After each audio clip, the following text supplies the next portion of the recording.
वहां जा करके सो गया, उसके बस की बात नहीं, इसको कैसे जगाऊं। तो जीव जीव ही रहेगा और पीव पीव ही है,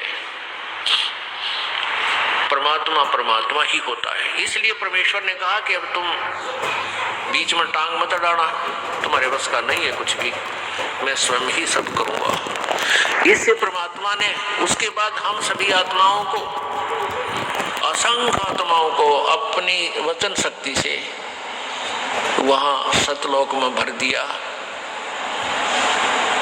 हम सभी वहां आनंद से रहने लगे। वहां कोई दुख नहीं था, कोई कष्ट नहीं था, किसी चीज का अभाव नहीं था।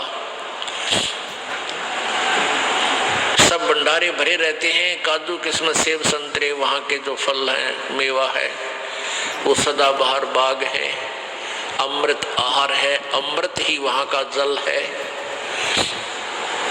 और कोई काम नहीं, ये नाड़ी वाला शरीर नहीं, शुक्रम अकायम ऐसनाविरम, वहां हमारा जो शरीर है वो बगैर स्नायु का है, और ये माता पिता के योग से बने हुई शुक्र से बना हुआ हमारा शरीर नहीं है।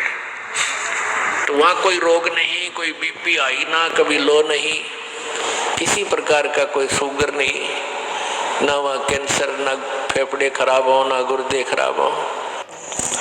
पुण्यात्माओं, आपने गुरुजी के मुख कमल से यह भी अवश्य सुना होगा कि सतलोक में तेज पुंज से बने अमृत आहार हैं। वहां हम जो भी और जितना भी खाते हैं वह हमारे शरीर में ही समा जाता है।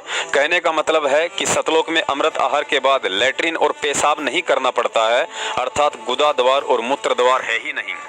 तो पुण्यात्मा विचार करो, जब सतलोक में लैट्रिन और पेशाब के लिए गुदा द्वार और मूत्र द्वार नहीं है तो भला फिर मैथुन क्रिया से बच्चे उत्पन्न करने के लिए योनि द्वार कैसे हो सकता है।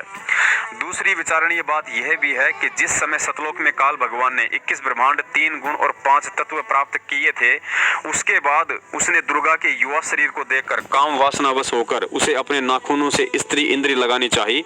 तो उसी समय परमात्मा ने उसे सतलोक से यह कहते हुए देश निकाला दे दिया था कि सच्चे लोक में यह बकवाद नहीं चलती है।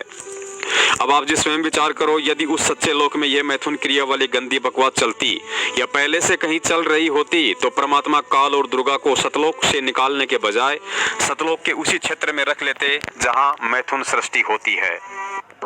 हम जितने भी यहाँ दुखी हो रहे हैं उतना ही परमात्मा भी हमसे दुखी है, हमारे कारण दुखी है।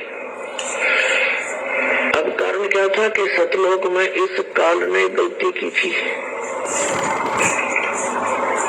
और हमने भी गलती की, क्योंकि हम अपने पिता को छोड़कर ये जब तप कर रहा था इसकी तरफ आसक्त हो गए। हम अपने परमात्मा को छोड़कर हम पतिव्रता पद से गिर गए और हम इसको चाहने लगे भगवान को छोड़कर, जो हमें सर्व सुख देवा था, सारी सुविधाएं थी, वहां कोई दुख नहीं था, कोई काम नहीं था, नैष्कर्म में मुक्ति वहां प्राप्त होती है, बिना काम किए वहां मिलता है आपको। तो हम वहां गलती हमने की, जिसका दंड आज हम यहाँ भोग रहे इसके साथ आ गए। इसने वहां एक और भयंकर गलती की कि जब ये दुर्गा युवा थी, परमात्मा ने इसको युवा बना करके इसके पास भेजा था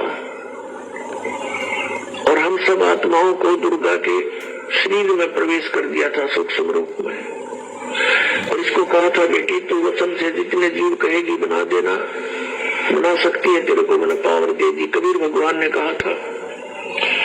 अब इस काल भगवान ने वहां इसके साथ बदतमीजी की थी।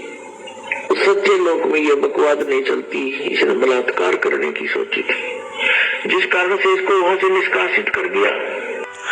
पुण्यात्माओं, थोड़ा ज्ञान को आधार बनाओ। परमात्मा का भक्ति मार्ग देखा देखी का नहीं बल्कि ज्ञान आधार का है। संगत आज बिन पैंदे के लोटे की तरह लुढ़कती जा रही है। आखिर फिर कब परमात्मा के ज्ञान को आधार बनाकर सतलोक जाने के काबिल बनेंगे। सत सेवकों द्वारा